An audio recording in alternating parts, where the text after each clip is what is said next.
go to the gym when you can just carry books? This is a fantastic form of exercise. Like, look at this. Hey everyone, welcome back to my channel, or welcome if you're new here. A very exciting day today. We're doing a book haul. So I have, oh my goodness, oh, please don't fall. So I've got 12 books to show you guys today, and these have all been accumulated over the last month because it was just Christmas, and also I had my 27th birthday end of December. So I got very spoiled with books. There's 12 books here and 11 of them are from my fiance. So shout out to my man for making all my book dreams come true. Starting off strong, we've got Carrie Soto is back. I started this yesterday. I'm on page 62. Loving it so far. I love The Seven Husbands of Evelyn Hugo and Daisy Jones and the Six by the same author. 1 second, I have to get dressed because it's so hot in my apartment. Whew, sorry about that. It was so hot in my apartment and I can't open the door because like it makes like a sound and then you can't hear me. Anyway, up next we've got Check and Mate by Ellie Hazelwood. I've actually never read an Ellie Hazelwood book, but I know she is very, very loved amongst Booktube and Booktok, so I just want to see what the hype is about, and I've heard really good things about this. So the thing is, usually like the romance, sort of cheesy rom-com genre, it's not my favorite genre in books. Love it in movies, but in books, it falls flat for me. But everyone said that her books are really, really good and very well written. They don't read like a Wattpad fiction. So I'm excited. Next up is The Storied Life of A.J. Fikry by Gabrielle Zevin. This is the same author that wrote Tomorrow, Tomorrow, Tomorrow. If it wasn't for Haley Pham, she's one of my favorite booktubers, I would have never heard of this book, and she gave this book a 5 stars. And I really trust her opinion, so I'm very excited. It seems so sweet. You guys, he's a grumpy owner of like this bookshop, and he's going through a hard time. His bookshop is failing, and he's lost his wife. And then one day he finds a 2-year-old girl sitting on his bookshop floor with a note attached asking for him to look after her.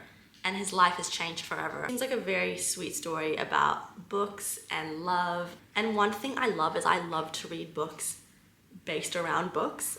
If the character is an author or a bookshop owner or something like that, I don't know, it's like Inception. I love it. It's a book within a book. I'm obsessed.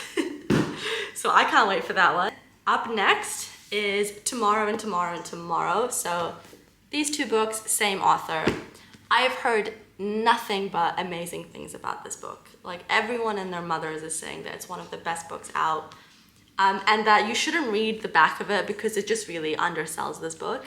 All I know is it's about 2 children, and I think you follow them from when they're kids up until adulthood. Basically, it's saying that it's a story about friendship, fame, creativity, betrayal, and tragedy. Anyone I've ever watched has just said to not read the back of it and to kind of jump into it blind because the story will blow you away. And sometimes, like, you know, the little synopsis on the back really does not sell a story to its full potential. So I'm really excited about this one. Next, this one is very exciting. And like with all the other books, I suggested them to my partner. Like I made like a list of the books I wanted for Christmas or my birthday. But this next one, you guys, he surprised me. He chose this one himself, and I'm very proud of him because based off the back of it, it sounds so interesting and like right up my alley. So this is The Scarlet Veil by Shelby Mahurin. I think that's how you say it. She wrote The Serpent and the Dove series, which I've never read before, but I've heard really good things about. And so this is a fantasy romance. So this is right up my genre. I love a fantasy romance.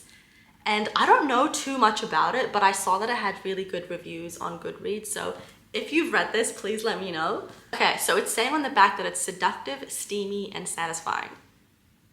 And what I know about it, it seems to be a vampire fantasy romance, sort of enemies to lovers trope. Ooh, and there's like a new evil rising in the town. And so now Seeley has a new reason to fear the dark because something or someone is coming for her. The closer he gets, the more tempted Seeley feels to give in to his dark hungers and her own. I don't know about you guys, but that sounds very interesting to me. I might read it maybe in like a reading vlog. This is a book that I haven't seen too much about in the Booktube, Booktok world, and it'll be nice to read it and give you guys my opinion. I feel like I'm gonna really enjoy it, so I'm so excited about this one. Up next, this one looks so sweet. This is a man called Ove, and this is by Frederick Backman. I've heard really good things about this author. I know he wrote Anxious People, and there's another one. And Jack Edwards, he's one of my favorite booktubers. He loves this book, and I've seen him like upload like snippets of it online, like quotes from it, and every time I see it, I'm like, oh, this just looks so interesting. So this is actually going to be turned into a film soon, starring Tom Hanks, so that's interesting. So it says here, Ove is certainly the grumpiest man you will ever meet. He thinks himself surrounded by idiots. But isn't it rare these days to find such old-fashioned clarity of belief and deed? Such unswerving conviction about what the world should be, and a lifelong dedication to making it just so? In the end, you will see there is something about Ove that is quite irresistible. It also says on the back, this book finally rescued all those men who constantly mean to read novels but never get around to it. So I'm assuming that this is quite an easy book to read, and even if you're not a reader, it's easy to jump into. I just know that I'm gonna cry for this man. I don't know what it is, but I feel like we're very quick to misjudge the older generation, especially if they're a bit grumpy. Everyone's like, oh, that miserable old bastard. And it's just really sad because they've lived a really long time, and now we live in a world and age where social media and technology is just so prominent, and it must be really hard for them to have lived such a normal, like non-online life for 60 years or whatever, and then all of a sudden this new wave of life comes around and it's just a completely new way to live your life, just so different from what they've known. And I don't know, I've got a lot of sympathy for like the older generation, so I feel like this book is gonna make me cry. Right, up next, and I've already finished this. I read these in like 4 days. We have A Good Girl's Guide to Murder trilogy. So we've got Good Girl's Guide to Murder, Good Girl, Bad Blood, and As Good as Dead. You guys, I've already finished this and I absolutely loved it. I devoured these books. If you'd like to see my reactions, I've got a reading vlog uploaded on my channel and it's very interesting. I definitely lost my mind reading these books. So good. Okay, and up next, ooh, this one's very exciting. We have another fantasy romance, also vampire. The Serpent and the Wings of the Night. I've heard fantastic things about this, and everyone that says, oh, if you love A Court of Thorns and Roses, you're gonna love this book. So I do have high hopes, but I'm also scared because people said the same thing about Fourth Wing, and I didn't love Fourth Wing. I didn't mind it. I think I gave it like a 3 stars, 3.5.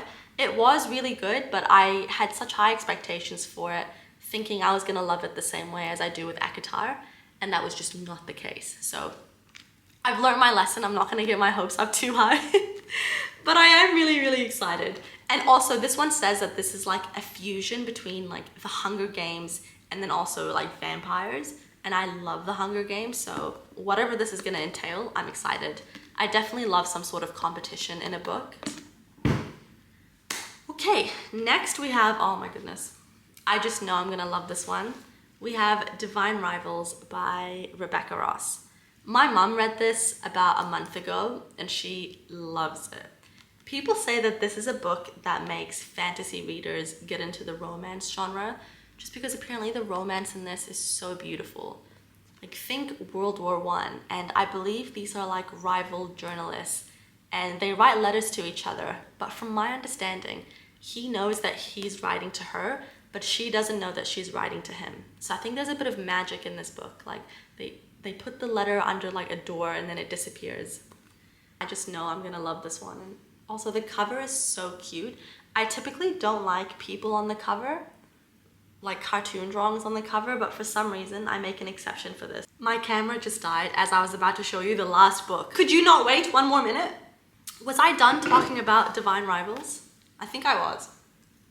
But anyway, I'm very excited for this one. And so last, but certainly not least, we have, you guys, this cover. This cover is one of the most beautiful book covers I've ever seen. Like, this is art. This is so beautiful. I actually can't get over it. Sometimes I just pick this book up to like stroke it. That sounds so weird, but it's just so gorgeous. So it is A Curse for True Love by Stephanie Garber. This is the final book in the Once Upon a Broken Heart trilogy. I've already read the first two and I loved them. And my mom actually got me this book and she's read the entire trilogy, and so is my sister. A lot of the times we read the same books at the same time. It's very cute. It's like a little family book club. But I cannot wait to read this one. I think I've been saving it because I want to read it in a reading vlog. I also got Powerless by Lauren Roberts, so maybe I'll read Powerless and Divine Rivals and this one. I'm not sure. But I cannot wait to read this. Thank you so much for watching. I hope you enjoyed this haul. And let me know in the comments if there's any videos that you'd like me to do. I'm very open to ideas. Oh my goodness, I'm just looking at the books and it's very intimidating but so exciting. So good 2024 TBR. And thank you so much for watching my video. I'll see you guys next time. Bye!